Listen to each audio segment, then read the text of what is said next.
Olá, eu sou Leonardo Malta e eu e minha dupla Gabriel Yamashita vamos falar sobre volume e área de sólidos de rotação. Bom, esses aqui são os nossos tópicos. A gente vai falar primeiro sobre o que é um sólido de rotação. Para isso a gente fez um GeoGebra. Depois a gente vai falar sobre volume e sólidos de rotação e depois explicar o conceito de comprimento de reta, para que a gente possa deduzir a fórmula da área do sólido de rotação.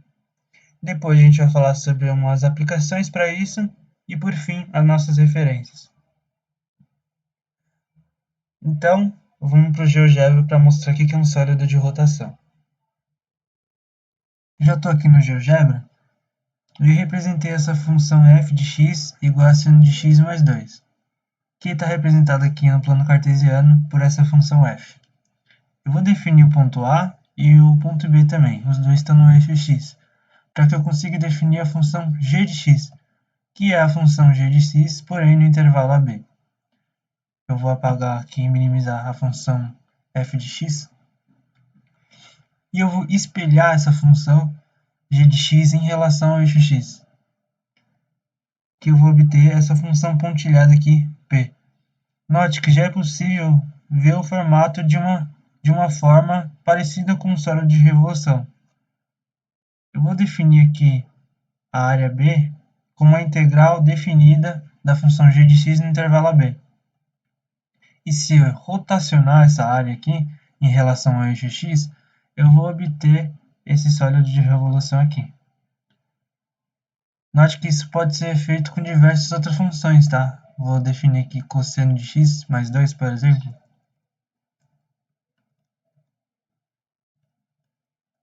E eu vou obter essa outra forma aqui. Se eu colocar, por exemplo, ln de x, a gente vai obter esse outro sólido de revolução aqui, parecido com um vaso de planta.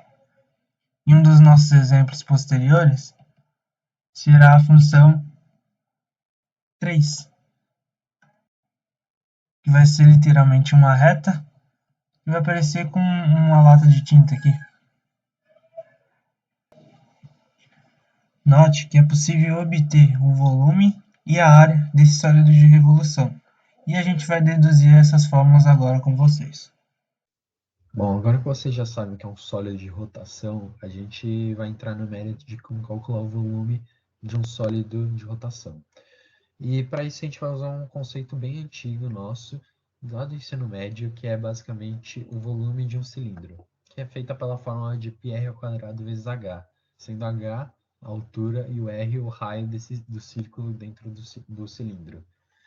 E para começar, a gente vai pensar nesse nosso sólido de rotação sendo transformado em inúmeros cilindros, ou seja, infinitos cilindros, cada um deles com altura praticamente tendendo a zero.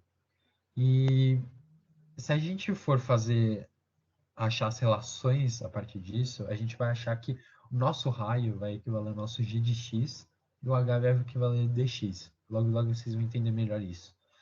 E se a gente calcular o volume de cada um desses cilindros, desses inúmeros cilindros, e somar todos eles, a gente consegue chegar na seguinte integral, que é basicamente essa aqui, que está dentro do quadrado vermelho. Que ela vai ser uma integral com os intervalos de A até B, como mostrado nessa reta preta que tem aqui. E agora vocês conseguem ver melhor por que o raio vai equivaler ao g de x e por que a altura é o dx de cada cilindro. Então, a partir dessa conclusão, a gente consegue ver melhor nessa figura 2 o nosso sólido dividido em números cilindros da perspectiva de 3D. E assim a gente consegue concluir que a fórmula para calcular qualquer volume de sólido de rotação é basicamente que a gente tem que fazer a integral dos intervalos de A até B de π vezes g de x ao quadrado vezes dx. E a partir disso a gente consegue calcular o volume de qualquer sólido de rotação. Agora, para falar sobre o comprimento de reta, a gente pegou essa figura aqui, retirada do livro James Stewart de Cálculo 1. Essa imagem mostra essa função f de x e diversos pontos traçados sobre ele. E nesses pontos foram traçadas retas secantes, em torno da função f de x. Para fazer o exemplo do comprimento de reta, a gente vai pegar esses dois pontos aqui, f de xi menos 1 e o f de xi. Bom, vamos fazer a distância entre esses dois pontos lá da geometria analítica do ensino médio e a gente vai obter essa expressão para L. Xi menos 1 ao quadrado mais f de xi menos f de xi menos 1 ao quadrado. E pelo teorema do valor médio, a gente pode escrever isso aqui. O que diz o teorema do valor médio? Ele diz que para uma reta secante de uma função, a gente vai ter um ponto com o mesmo coeficiente angular dessa reta secante. E isso foi escrito aqui. Note que se eu passar esse xi menos 1 dividindo, a gente vai obter a forma que a gente já conhece do teorema do valor médio. Porém, eu resolvi escrever dessa forma aqui para que eu possa substituir essa expressão aqui. Então agora eu vou fazer isso. Substituindo, eu vou obter essa nova expressão aqui. Note que xi menos 1 eu posso isolar nessa função. Isolando, eu vou obter essa outra expressão aqui. Como xi menos 1 está ao quadrado dentro de uma raiz, eu posso retirar ela, obtendo essa nova expressão aqui. E xi menos 1 eu vou representar como ΔX. E eu vou ter essa expressão para L, que será o nosso comprimento de reta. Bom, agora vamos deduzir a área de um sólido de revolução. E para isso a gente vai precisar de um tronco de cone. A área de um tronco de cone é dada por essa expressão aqui. π vezes r, que é o raio maior desse tronco de cone, mais r', que é o raio menor desse tronco de cone, vezes a geratriz, que é dado por essa reta aqui. Eu vou representar uma função qualquer aqui, definida no intervalo AB. Também definir esses dois pontos aqui, x e x mais ΔX. Se eu rotacionar essa função aqui, eu vou obter um sólido de revolução parecido com esse, como foi feito na GeoGebra anteriormente. Se eu traçar retas secantes nessa função aqui e representar essa reta secante aqui nesse intervalo x e x mais ΔX, nesse sólido de revolução aqui, eu vou obter algo parecido com isso. Note que foi formado um tronco de cone aqui nessa região, em que f de x é o raio menor, f de x mais ΔX é o raio maior, e esse L aqui é a geratriz. Bom, para deduzir a área do sólido de revolução, eu passei aqui a área do tronco de cone do slide anterior e também as outras duas imagens. Bom, aplicando o que eu já tinha falado, né, substituindo nessa equação o raio menor por f de x e o raio maior por f de x mais ΔX e a geratriz pelo comprimento L, a gente vai obter essa expressão aqui. Se eu multiplicar por 2 e dividir por 2, para não afetar nada na nossa equação, eu vou obter essa nova expressão aqui. Mas note que essa expressão aqui pode ser representada por f de x barra, que seria a média entre esses dois pontos aqui.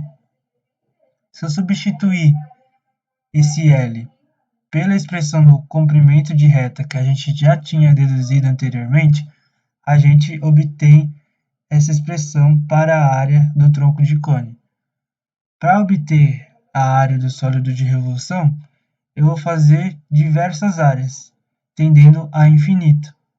Se eu fizer diversas áreas tendendo a infinita, eu vou obter uma soma de Riemann, que será dada por essa expressão. Então a gente tem que a área de um sólido de revolução é a integral definida entre os pontos A e B, né? Aqui A, B, vezes a função f de x, vezes a raiz de 1 mais a derivada dessa função ao quadrado.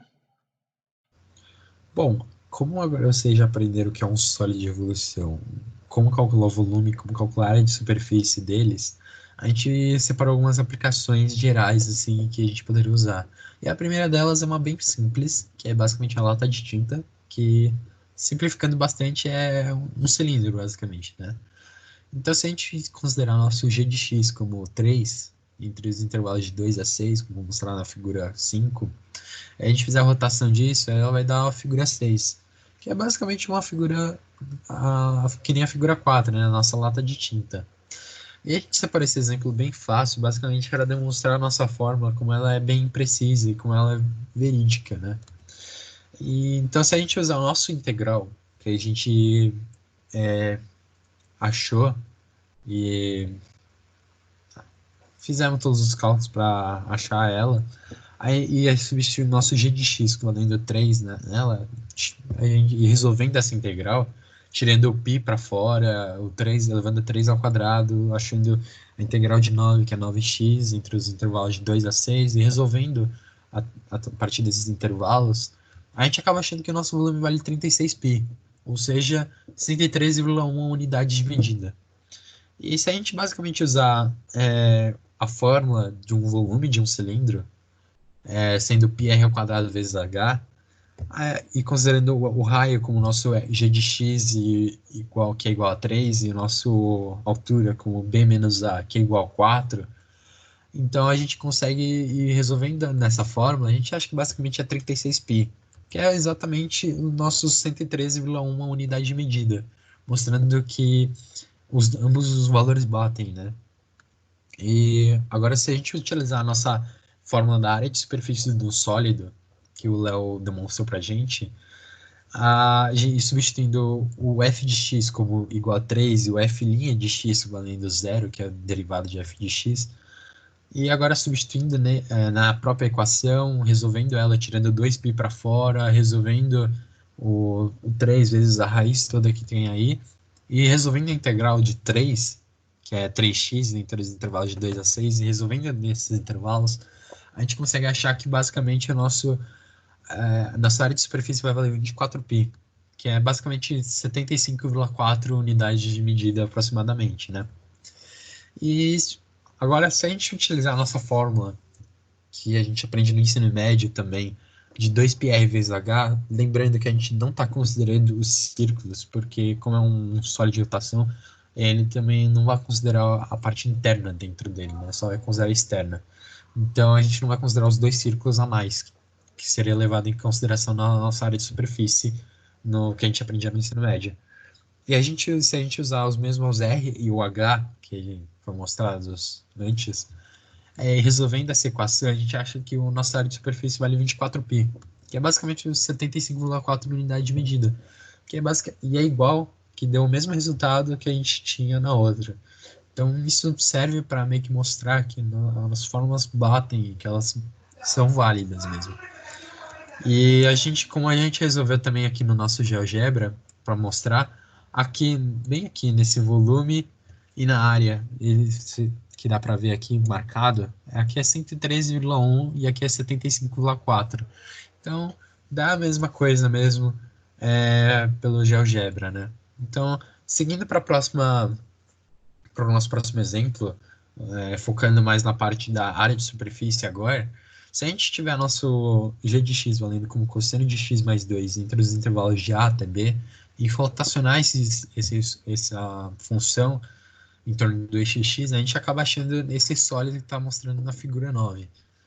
E ela basicamente representa, por exemplo, o vaso de planta, que está na figura 7. Então, se a gente, agora pondo o nosso exemplo em prática, né, basicamente. Se a gente quisesse pintar ele de marrom, como está na figura 7, quanto de tinta a gente iria usar? Para isso, a gente iria usar basicamente nosso cálculo da área de superfície dele. Então, a gente conseguiria saber exatamente quanto de tinta a gente iria gastar para poder pintar ele. Então, esse é o nosso principal exemplo que a gente está demonstrando, que é de como usar essa área de superfície, né? E agora, como vocês podem ver aqui, se a gente usar, no caso, como cosseno de x mais 2, A gente tem basicamente aqui quanto que vale o volume e quanto vale a área, né? Então, valendo ela como 33, o volume 33,07 e a nossa área como 35,96. Então, é bem prático e bem fácil de realmente de se fazer as contas, né? Agora, partindo para o nosso próximo exemplo e última aplicação que a gente separou, se a gente tiver, por exemplo, o nosso g de x valendo ln de x no intervalo de a até b, e fizer a rotação dele em torno do nosso eixo x, a gente consegue ver que vai resultar nessa figura 12, que é basicamente o nosso copo de plástico que está mostrado na figura 10. E para mostrar o exemplo do volume, a gente poderia ver basicamente quanto que cabe de água dentro desse copo. Agora, como se a gente fosse mostrar aqui no nosso GeoGebra, né? A gente consegue ver basicamente exatamente quanto que é o volume a partir dessas nossas fórmulas, que é 73,71, e a nossa área que é 76,52. E a partir disso a gente consegue achar exatamente quantos ml, que caberia, quantos litros, né, se transformar. E essas são as aplicações que a gente achou, mas são inúmeras aplicações, né? E, bom, essas aqui são as referências que a gente usou para poder aprender tudo e o que a gente usou aqui na nossa apresentação. E é basicamente isso. Muito obrigado.